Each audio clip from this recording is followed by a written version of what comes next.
तो अभी सोचा है कि जो ऑक्सीजन हम लोगों को ब्रीथिंग में मिलती है वो आती कहाँ से है? वो आती है फोटोसिंथेसिस से, जिससे कि प्लांट्स अपना खाना बनाते हैं। जी हाँ, प्लांट्स फोटोसिंथेसिस से अपने लिए खाना बनाते हैं in the form of glucose, और उस एनर्जी का इस्तेमाल करते हैं हम लोगों के लिए खाना प्रिपेयर करने में।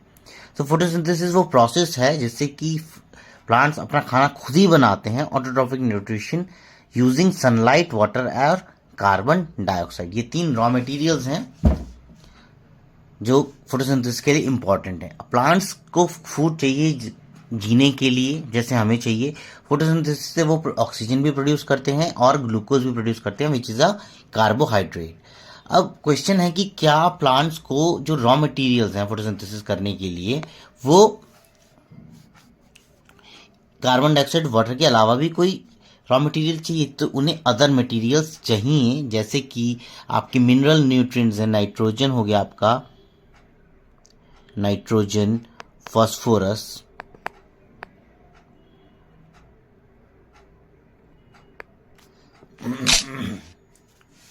ये सारे के सारे जो न्यूट्रिएंट्स हैं उसको, ये उन्हें चाहिए होते हैं फोटोसिंथेसिस का प्रोसेस करने के लिए। अब प्रोसेस फोटोसिंथेसिस का जो प्रोसेस होता है उसका पहला स्टेप होता है कि प्लांट्स अपनी लीव्स के थ्रू सनलाइट जो है उनको एब्जॉर्ब करते हैं। इसीलिए इनकी जो इक्वेशन लिखी जाती है उसके एरो के ऊपर सनलाइट लिखा जाता है और सनलाइट के नीचे क्लोरोफिल लिखा जाता है। तो क्लोरोफिल इसलिए ज़रूरी है प्लांट्स के लिए क्योंकि वो एब्जॉर्ब करने में, सनलाइट को एब्जॉर्ब करने में हेल्प करते हैं। दूसरा स्टॉप है कि वो वाटर को एब्जॉर्ब करेंगे सॉइल से और उनकी जड़ों के थ्रू। वो सनलाइट की प्रेजेंस में अब कार्बन डाइऑक्साइड और वाटर ये आपस में रिएक्ट करेंगे और जो एंड प्रोडक्ट है उसको फॉर्म करेंगे।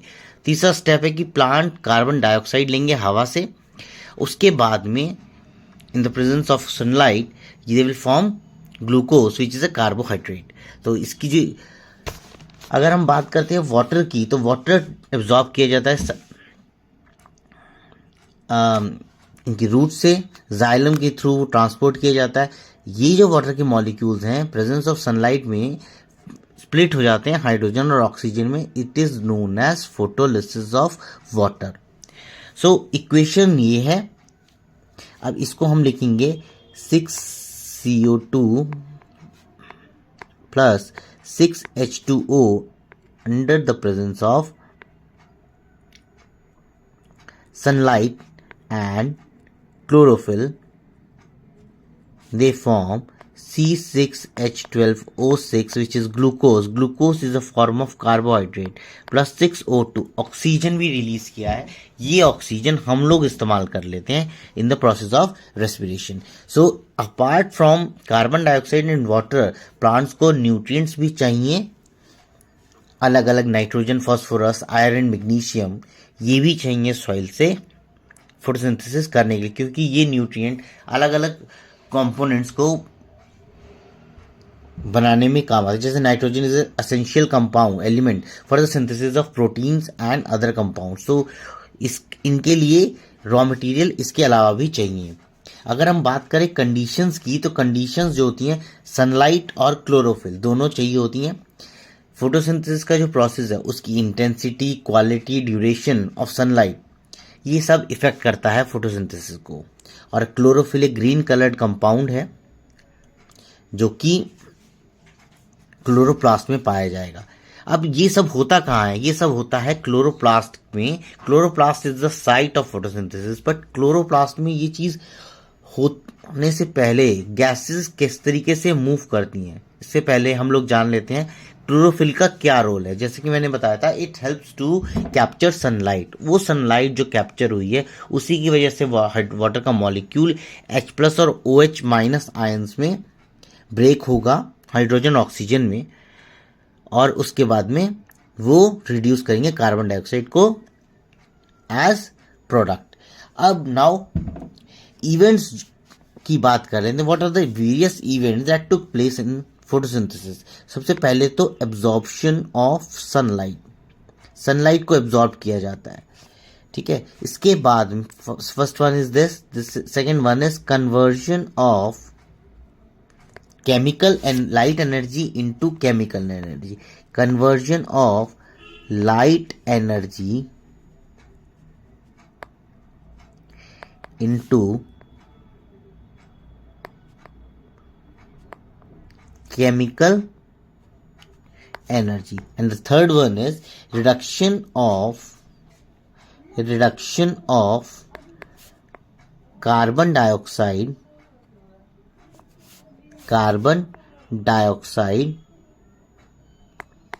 into carbohydrates. Now the question, very valid question, why is photosynthesis important for us as human?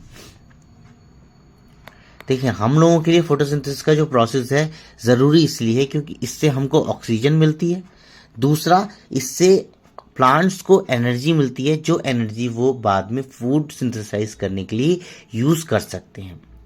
तो फोटोसिंथेसिस का जो प्रोसेस है, इसके लिए जो रॉ मटेरियल है कार्बन डाइऑक्साइड और सनलाइट, वाटर। आप कार्बन डाइऑक्साइड और वाटर के बारे में बस कर सकते हैं। एक्टिविटी दी रखी है कि KOH एक प्लांट के पॉलीथीन से कवर कर रखा है, उसके साथ में KOH रखा हुआ है, तो क्या फोटोसिंथेसाइज करेगा या नहीं करेगा। देखिए, KOH जो है that is a salt which is used to absorb carbon dioxide. तो सारी कार्बन डाइऑक्साइड अगर एब्जॉर्ब कर ली जाएगी तो रॉ मटेरियल जो है फोटोसिंथेसिस का वो नहीं मिलेगा, और इन दैट केस वो फोटोसिंथेसिस नहीं करेगा। दूसरा, जिस भी प्लांट ने फोटोसिंथेसिस किया है उसके ऊपर पहले उसे अल्कोहल में बॉईल किया जाता है, वाटर से रिंस किया जाता है, और बाद में उसके ऊपर आयोडीन की कुछ ड्रॉप डाल दी जाती हैं। अगर वो ब्लू ब्लैक हो जाता है तो वो फोटोसिंथेसिस किया हुआ है, अदरवाइज नहीं। तो KOH अगर उसके साथ में रखा हुआ है तो कार्बन डाइऑक्साइड एब्जॉर्ब हो गई, वो फोटोसिंथेसिस ब्लू ब्लैक में टर्न नहीं होगा। तो इसकी इंपॉर्टेंस क्या है फोटोसिंथेसिस का हम लोगों के लिए, ये भी मैंने बता दिया। जो डेजर्टिक प्लांट्स हैं, desertic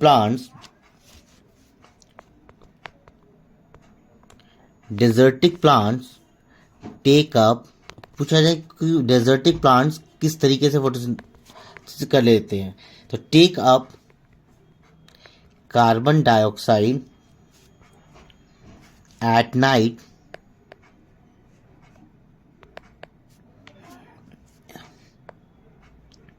and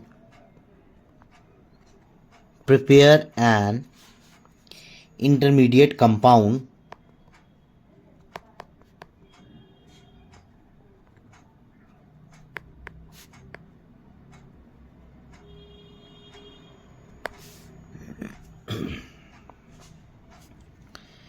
this intermediate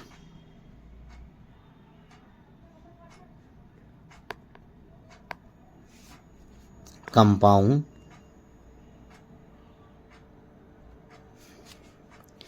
is acted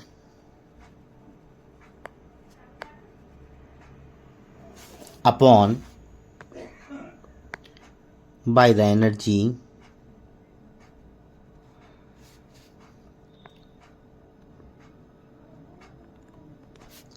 absorbed during the day by chlorophyll. देखिए, डेजर्टिक प्लांट्स जो हैं वो रात के टाइम में कार्बन डाइऑक्साइड लेते हैं और एक इंटरमीडिएट कंपाउंड फॉर्म कर देते हैं। ये इंटरमीडिएट कंपाउंड इसके ऊपर एक्ट होती हैं एनर्जीज जो कि क्लोरोफिल दिन के टाइम में एब्जॉर्ब करता है। तो इस टाइप से वो लोग फोटोसिंथेसिस कर लेते हैं। ये था फोटोसिंथेसिस के बारे में। Thanks for watching, have a nice day. और एक चीज़ और, अगर आपको मेरा वीडियो पसंद आया तो स्मार्ट विद्यार्थी चैनल को सब्सक्राइब ज़रूर कर लीजिएगा। Thanks for watching, have a nice day.